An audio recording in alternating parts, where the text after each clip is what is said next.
दोस्तों, पिछले वीडियो में हमने जाना था फाइनेंशियल फ्रीडम यानी कि आर्थिक आज़ादी का जो पहला कदम है वो क्या है। और आज की इस वीडियो में मैं आपसे बात करने वाला हूँ फाइनेंशियल फ्रीडम का जो दूसरा स्टेप, जो दूसरा नियम है वो क्या है। तो दोस्तों, आर्थिक आज़ादी यानी फाइनेंशियल फ्रीडम का जो दूसरा बेसिक नियम, जो दूसरा स्टेप है वो है you must have always your lifestyle expenses under control. जी हाँ, बात बहुत ही सिंपल सी है कि अगर सच में आपका गोल है कि आप किसी दिन आर्थिक रूप से इंडिपेंडेंट हो जाएं, आर्थिक रूप से आजाद हो जाएं, तो यहाँ पे ये बहुत जरूरी हो जाता है कि आप इस नियम को जरूर अपनाएं कि आपकी लाइफ स्टाइल का जो खर्च है, यानी कि जो आपके रहने, खाने पीने या जो भी आपका जीवन है, वो जीवन का जो खर्च है वो यहाँ पे अंडर कंट्रोल हो। आपके जो बेसिक नीड्स हैं, आपका जो डेली खर्च है वो यहाँ पे कम से कम हो, लिविंग स्टैंडर्ड एकदम नॉर्मल हो और आप अपनी लाइफ से खुश भी हो और खर्चा इतने मिनिमम हो कि आप उसे आसानी से मैनेज कर सकते हैं। जी हाँ, आपको ये गलती बिल्कुल भी नहीं करनी है कि अगर आपका थोड़ा बहुत इनकम बढ़ता है, आपका इनकम इंक्रीज होता है, तो आप यहाँ पे अपने खर्चों को ही बढ़ा लें। अगर आप ऐसा करते हैं और बढ़ती हुई इनकम के साथ अपने खर्चों को भी बढ़ाते रहते हैं तो आपके लिए फाइनेंशियल फ्रीडम हासिल कर पाना काफी ज्यादा मुश्किल हो सकता है,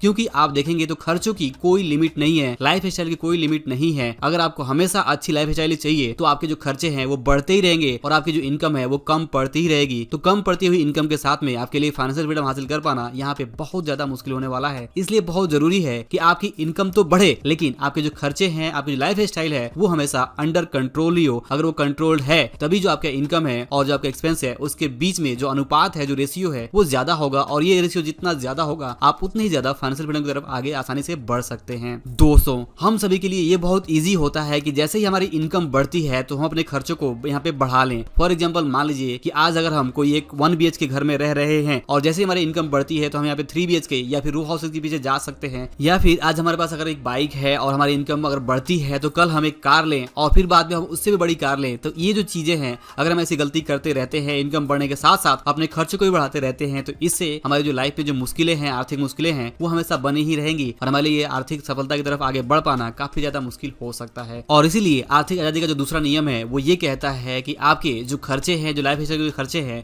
वो हमेशा अंडर कंट्रोल होना चाहिए। ये कभी भी आपकी जो लिमिट्स है उससे बाहर नहीं होने चाहिए। अब दोस्तों, बहुत सारे ऐसे लोग हैं जिनका जो खर्चीला माइंडसेट है वो इस बात को एक्सेप्ट नहीं करेगा और वो ये सोचते हैं कि फिर ज्यादा कमाने का फायदा ही क्या अगर वो बड़ी गाड़ी, बड़ा घर ही ना ले। तो यहाँ पे बड़ी गाड़ी या बड़ा घर लेने के लिए आपको कोई भी मना नहीं कर रहा है। बस आपको याद ये रखना है कि अगर आपको आदत पड़ जाती है बड़े घर, बड़ी गाड़ी की, तो यहाँ पे आपके जो इनकम है वो भी उसी अनुपात में बढ़नी चाहिए जिस अनुपात में आपने अपने खर्चों को बढ़ाया है। लेकिन असली प्रॉब्लम ये है कि हमारी जो इनकम है वो अक्सर उस तेजी से नहीं बढ़ती है जिस तेजी से हम अपने खर्चों को बढ़ा लेते हैं। और यही है सबसे बड़ी हमारी प्रॉब्लम हमारी लाइफ की, कि हम अपने खर्चों को इजीली तो बढ़ा लेते हैं बट हमने इनकम को उस तरीके से, उस अनुपात से, उस रेशियो से, उस परसेंटेज से बढ़ा नहीं पाते हैं। फॉर एग्जाम्पल, अगर हमारा इनकम अगर 1000 रुपए है तो वहाँ पे हमारे जो खर्चे हैं वो अगर 500 रुपए है तो ये बहुत ही अच्छी बात है। और वहीं पे अगर हमारी जो इनकम है अगर 2000 रुपए हो जाती है तो हमारे जो खर्च हैं वो ज्यादा से ज्यादा 600 या 700 रुपए तक होने चाहिए। ऐसा नहीं कि हम अपने खर्चों को भी यहाँ पे डबल कर लें, क्योंकि आज इनकम 2000 हो चुकी है, डबल हो गई है, लेकिन आगे भी डबल होगी इसकी कोई गारंटी नहीं है। लेकिन एक बार हम अपने खर्चों को अगर 500 से 1000 कर लेते हैं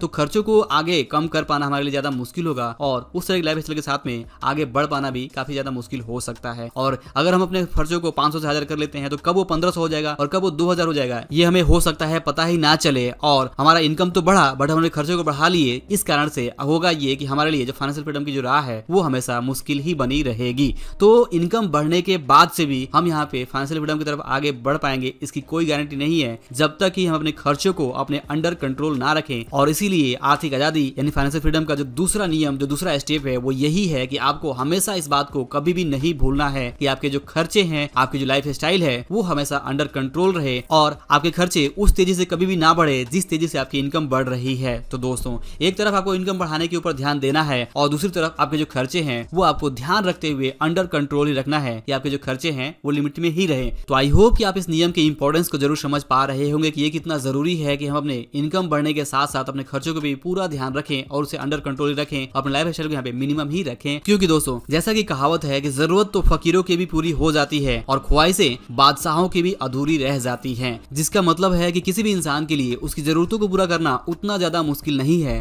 प्रॉब्लम ये है कि इंसान की जो ख्वाहिशें हैं वो हमेशा बढ़ती जाती हैं। एक ख्वाहिश पूरी होती है, दूसरी ख्वाहिश यहाँ पे जन्म ले लेती है और इस वजह से सारी समस्याएं पैदा होती हैं। फॉर एग्जाम्पल, इंसान जब नंगे पैर चलता है तो वो ये सोचता है कि अगर उसके पास पैरों में पहनने के लिए जूते हो तो कितना अच्छा होता। और जब इंसान को जूते मिल जाते हैं तो यहाँ पे वो ये सोचता है कि अगर उसके पास एक साइकिल होती तो कितना अच्छा होता। और जब भगवान उसको साइकिल भी दे देते हैं तो वो सोचता है कि उसके पास बाइक होती तो कितना अच्छा होता। जब उसे बाइक मिल जाती है तो ये सोचता है कि अब उसके पास गाड़ी होती, कार होती तो कितना अच्छा होता। जब उसे कार मिल जाती है तो ये सोचता है कि बड़ी कार होती तो कितना अच्छा होता। और जब बड़ी कार मिल जाती है तो इससे ऊपर वो सोचता है कि अब हवाई जहाज उसके पास होता तो कितना अच्छा होता। और इस तरह से जो लिमिट है जो इच्छाओं की, वो कभी भी पूरी नहीं होती है और इंसान अपनी ख्वाहिशों के पीछे भागते हुए अपनी जो जीवन है उसे मुश्किल में डालता रहता है। तो दोस्तों, ये गलती आपको नहीं करनी है। आपको अपनी जरूरतों को हमेशा ध्यान में रखना है कि आपकी वास्तव में जरूरतें क्या है, वो जरूरतें जो आपको खुश रखती हैं। और अगर उन जरूरतों को पूरा करते हुए आप अपनी लाइफ को जीते हैं तो इससे जो आपकी लाइफ है वो ना सिर्फ खुशियों से भरी होगी, बल्कि आप यहाँ पे धीमे धीमे फाइनेंशियल फ्रीडम की तरफ आगे भी बढ़ पाएंगे, क्योंकि आपने यहाँ पे अपनी जरूरतों पर ध्यान दिया है और अपने जो ख्वाहिशें हैं, जो आपकी इच्छाएं हैं, उस पर लगाम रखा है। और आप यहाँ पे अपनी